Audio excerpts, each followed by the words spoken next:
ಸ್ನೇಹಿತರೆ ಎಲ್ರಿಗೂ ಕೂಡ ನಮಸ್ಕಾರ. ಸ್ನೇಹಿತರೆ, ತುಂಬಾ ಜನರು ನನಗೆ ಕಮೆಂಟ್ ಮಾಡ್ತಿರೋದು ಏನಂತಂದ್ರೆ, ಈ ಒಂದು ಲೇಬರ್ ಕಾರ್ಡ್ ನ ಯಾವ ರೀತಿಯಾಗಿ ನಾವು ಮಾಡಬೇಕು, ಯಾವ ರೀತಿಯಾಗಿ ಅಪ್ಲೈ ಮಾಡಬೇಕು. ಈ ಒಂದು ಲೇಬರ್ ಕಾರ್ಡ್ ಇಂದ ತುಂಬಾನೇ ಯೂಸ್ ಇದೆ, ತುಂಬಾನೇ ಸ್ಕೀಮ್ ಗಳನ್ನ ಕೊಡ್ತಾ ಇದ್ದಾರೆ ಸರ್ಕಾರದಿಂದ. ಬಟ್ ಅದನ್ನು ಉಪಯೋಗಿಸ್ಕೊಳ್ಳೋದಕ್ಕೆ ನಮ್ಗೆ ಸಾಧ್ಯ ಆಗ್ತಿಲ್ಲ. ಯಾಕಂದ್ರೆ ನಮ್ಮ ಹತ್ರ ಲೇಬರ್ ಕಾರ್ಡ್ ಇಲ್ಲ, ಹಾಗಾಗಿ ನಮ್ಗೆ ಸಾಧ್ಯ ಆಗ್ತಿಲ್ಲ ಅಂತ ತುಂಬಾ ಜನರು ಕಮೆಂಟ್ ಮಾಡ್ತಾ ಇದ್ರಿ.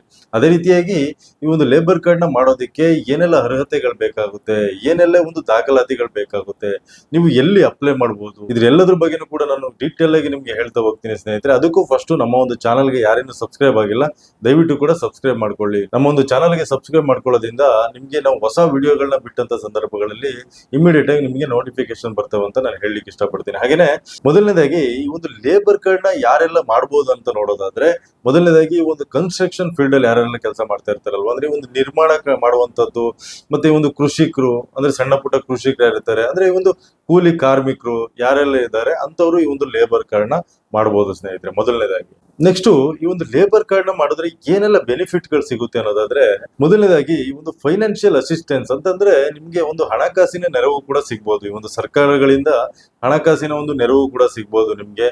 ಅದೇ ರೀತಿಯಾಗಿ ನಿಮ್ಗೆ ಈ ಒಂದು ಮೆಡಿಕಲ್ ಬೆನಿಫಿಟ್ಸ್ ಗಳು ಅಂದ್ರೆ ನಿಮ್ಗಾಗಿರ್ಬೋದು, ನಿಮ್ಮ ಒಂದು ಫ್ಯಾಮಿಲಿಗಾಗಿರ್ಬೋದು, ಎಮರ್ಜೆನ್ಸಿ ಇದ್ದಂತ ಸಂದರ್ಭಗಳಲ್ಲಿ ಆ ಒಂದು ಟ್ರೀಟ್ಮೆಂಟ್ಗೂ ಕೂಡ ತುಂಬಾನೇ ಹೆಲ್ಪ್ ಆಗುತ್ತೆ.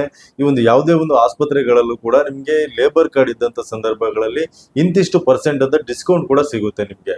ಇನ್ನು ಎಜುಕೇಶನಲ್ ಸಪೋರ್ಟ್ ನ ನೋಡೋದಾದ್ರೆ, ನಿಮ್ಮ ಒಂದು ಮಕ್ಕಳೇನಾದ್ರೂ ಕೂಡ ಹೈಯರ್ ಎಜುಕೇಶನ್ ಮಾಡ್ತಾ ಇದ್ದಾರೆ ಅಥವಾ ಈ ಒಂದು ಸ್ಕಾಲರ್ಶಿಪ್ ಗಳಿಗೆ ಅಪ್ಲೈ ಮಾಡೋದಕ್ಕೆ ಈ ಒಂದು ಸರ್ಕಾರದಿಂದ ತುಂಬಾನೇ ಒಂದು ಒಳ್ಳೆಯ ಒಂದು ಸ್ಕೀಮ್ ಗಳನ್ನ ಕೊಡ್ತಾರೆ. ಈ ಒಂದು ಸ್ಕಾಲರ್ಶಿಪ್ ಆಗಿರ್ಬೋದು, ಮಕ್ಕಳ ಎಜುಕೇಶನ್ ಆಗಿರ್ಬೋದು, ಈ ರೀತಿಯಾದ ಸಂದರ್ಭಗಳಲ್ಲಿ ನಿಮ್ಗೆ ಲೇಬರ್ ಕಾರ್ಡ್ ತುಂಬಾನೇ ಹೆಲ್ಪ್ ಆಗುತ್ತೆ. ಅದೇ ರೀತಿಯಾಗಿ ನಿಮ್ಗೆ ಏನಾದ್ರು ಕೂಡ ಈ ಒಂದು ಪೆನ್ಷನ್ ಏನಾದ್ರು ಇದ್ರೆ ಆ ಒಂದು ಸಂದರ್ಭಗಳಲ್ಲೂ ಕೂಡ ಹಲವಾರು ಒಂದು ಪೆನ್ಷನ್ಗಳು ಸ್ಕೀಮ್ಗಳಿದೆ. ಅದಕ್ಕೆ ಈ ಒಂದು ಲೇಬರ್ ಕಾರ್ಡ್ ಇದ್ದಂತ ಸಂದರ್ಭಗಳಲ್ಲಿ ಅದು ಕೂಡ ನಿಮ್ಗೆ ತುಂಬಾನೇ ಹೆಲ್ಪ್ ಆಗುತ್ತೆ ಸ್ನೇಹಿತರೆ. ಹಾಗೆ ಇದನ್ನು ಮಾಡೋದಕ್ಕೆ ಏನೆಲ್ಲ ಒಂದು ಅರ್ಹತೆಗಳು ಬೇಕಾಗುತ್ತೆ, ಎಲಿಜಿಬಿಲಿಟಿಗಳು ಏನೇನೆಲ್ಲ ಬೇಕಾಗುತ್ತೆ ಅಂತ ನೋಡೋದಾದ್ರೆ, ಮೊದಲನೇದಾಗಿ ನಿಮ್ಗೆ 18 ವರ್ಷದಿಂದ 60 ವರ್ಷದ ಒಳಗಿರ್ಬೇಕಾಗುತ್ತೆ ನಿಮ್ಮ ಒಂದು ವಯಸ್ಸು.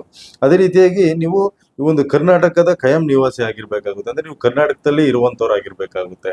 ಅದೇ ರೀತಿಯಾಗಿ ಈ ಒಂದು ಕನ್ಸ್ಟ್ರಕ್ಷನ್ ಫೀಲ್ಡ್ ಅಲ್ಲಿ ಆಗಿರ್ಬೋದು, ಮತ್ತೆ ಒಂದು ಅನ್ಆರ್ಗನೈಸ್ಡ್ ಸೆಕ್ಟರ್ ಗಳಲ್ಲಿ ನೀವು ಕೆಲಸಗಳನ್ನ ಮಾಡ್ತಾ ಇರ್ಬೇಕಾಗುತ್ತೆ. ಆ ಒಂದು ಕೆಲಸಗಳನ್ನ ಮಾಡ್ತಾ ಇದ್ರೆ ಅಥವಾ ಅಟ್ಲೀಸ್ಟ್ ಒಂದು 90 ದಿನನಾದ್ರೂ ನೀವು ಕೆಲಸ ಮಾಡಿರ್ಬೇಕಾಗುತ್ತೆ. ಅಂತವ್ರಿಗೆ ಈ ಒಂದು ಲೇಬರ್ ಕಾರ್ಡ್ ಸಿಗುವಂತದ್ದು. ಅದೇ ರೀತಿಯಾಗಿ ಇದನ್ನು ಎಲ್ಲಿ ಅಪ್ಲೈ ಮಾಡ್ಬೇಕಾಗುತ್ತೆ ಅಂತ ನೋಡೋದಾದ್ರೆ, ಮೊದಲನೇದಾಗಿ ಆನ್ಲೈನ್ ಕೂಡ ಅಪ್ಲೈ ಮಾಡಬಹುದು, ಮತ್ತೆ ಆಫ್ಲೈನ್ ಅಲ್ಲಿ ಕೂಡ ಅಪ್ಲೈ ಮಾಡಬಹುದು. ಆನ್ಲೈನ್ ಅಲ್ಲಿ ನೀವು ಮೊಬೈಲ್ ಅಲ್ಲಿ ಕೂಡ ಮಾಡಬಹುದು, ಆದ್ರೆ ಮೊಬೈಲ್ ಮಾಡೋದಕ್ಕೆ ಕೆಲವೊಂದು ದಾಖಲಾತಿಗಳನ್ನ ಕೂಡ ಕೇಳುತ್ತೆ. ಆ ಒಂದು ದಾಖಲಾತಿಗಳನ್ನ ನಿಮ್ಗೆ ಸಬ್ಮಿಟ್ ಮಾಡೋದು ಸ್ವಲ್ಪ ಕಷ್ಟ ಆಗ್ಬೋದು. ಅದಕ್ಕೋಸ್ಕರ ನಾನು ಈ ಒಂದು ಮೊಬೈಲ್ಗಳಲ್ಲಿ ಮಾಡೋದನ್ನ ಹೇಳೋದಿಲ್ಲ. ಯಾಕಂದ್ರೆ ಮತ್ತೆ ನನಗೆ ರಿಟರ್ನ್ ಕಮೆಂಟ್ ಮಾಡ್ತೀರಾ, ಇದು ಸರಿ ಆಗ್ತಾ ಇಲ್ಲ, ಏನ್ ಮಾಡೋದು, ಹೇಗ್ ಮಾಡೋದು ಅಂತ. ಅದು ಕಮೆಂಟ್ ಗಳಲ್ಲಿ ತಿಳಿಸೋದಕ್ಕೆ ಸಾಧ್ಯ ಆಗೋದಿಲ್ಲ. ಹಾಗಾಗಿ ನಾನು ಮೊಬೈಲ್ಗಳಲ್ಲಿ ಮಾಡೋದಕ್ಕೆ ಹೋಗ್ಬೇಡಿ ಅಂತ ನಾನು ಹೇಳ್ತೀನಿ. ಯಾಕಂದ್ರೆ ಈ ಒಂದು ಹಲವಾರು ಈ ಒಂದು ನೀವು ಹೋದ್ರೆ ಸಾಕು, ಒಂದು 40 ರೂಪಾಯಿನ ತಗೊಂಡು ಈ ಒಂದು ಸೈಬರ್ ಗಳಲ್ಲಿ ಕೂಡ ನೀವು ಮಾಡ್ಕೊಡ್ತಾರೆ. ಆ ರೀತಿಯಾದ ಫೆಸಿಲಿಟಿಗಳು ಇದೆ, ನಿಮ್ಗೆ ಗೊತ್ತಿರಬಹುದು. ಅದೇ ರೀತಿಯಾಗಿ ಈ ಒಂದು ಏನು ಸರ್ಕಾರದ ಒಂದು ಸೇವಾ ಕೇಂದ್ರಗಳೇನಿದೆ ಅಲ್ಲಿ ಕೂಡ ನೀವು ಮಾಡಿಸ್ಬೋದು. ಅಲ್ಲಿ ಕೂಡ ನಿಮ್ಗೆ ಹೋದ್ರೆ ನಿಮ್ಗೆ ಮಾಡ್ಕೊಡ್ತಾರೆ. ಅದೇ ರೀತಿಯಾಗಿ ನಿಮ್ಗೆ ಆಫ್ಲೈನ್ ಅಲ್ಲಿ ಮಾಡ್ಬೇಕಂದ್ರೆ ಈ ಒಂದು ಲೇಬರ್ ಡಿಪಾರ್ಟ್ಮೆಂಟ್ ಗಳು ಎಲ್ಲೆಲ್ಲ ಇದೆ ಅಲ್ಲಿ ಕೂಡ ಮಾಡ್ಕೊಡ್ತಾರೆ. ಅಂದ್ರೆ ಈ ಒಂದು ಕಾರ್ಮಿಕ ಇಲಾಖೆ ಎಲ್ಲೆಲ್ಲಿದೆ ಇದೆ ನಿಮ್ಗೆ ಹತ್ತಿರ ಇರುವಂತದ್ದು, ಅಲ್ಲಿ ಕೂಡ ನಿಮ್ಗೆ ಹೋಗಿ ದಾಖಲಾತಿಗಳನ್ನೆಲ್ಲ ಕೊಟ್ರೆ ನಿಮ್ಗೆ ಮಾಡ್ಕೊಡ್ತಾರೆ. ಅದೇ ರೀತಿಯಾಗಿ ಇದಕ್ಕೆ ಬೇಕಾಗುವಂತ ದಾಖಲಾತಿಗಳು ಏನಂತ ನೋಡೋದಾದ್ರೆ, ಮೊದಲನೇದಾಗಿ ಐಡೆಂಟಿ ಪ್ರೂಫ್ ಬೇಕಾಗುತ್ತೆ. Aadhaar card, PAN card, driving licence or passport ಬೇಕಾಗುತ್ತೆ.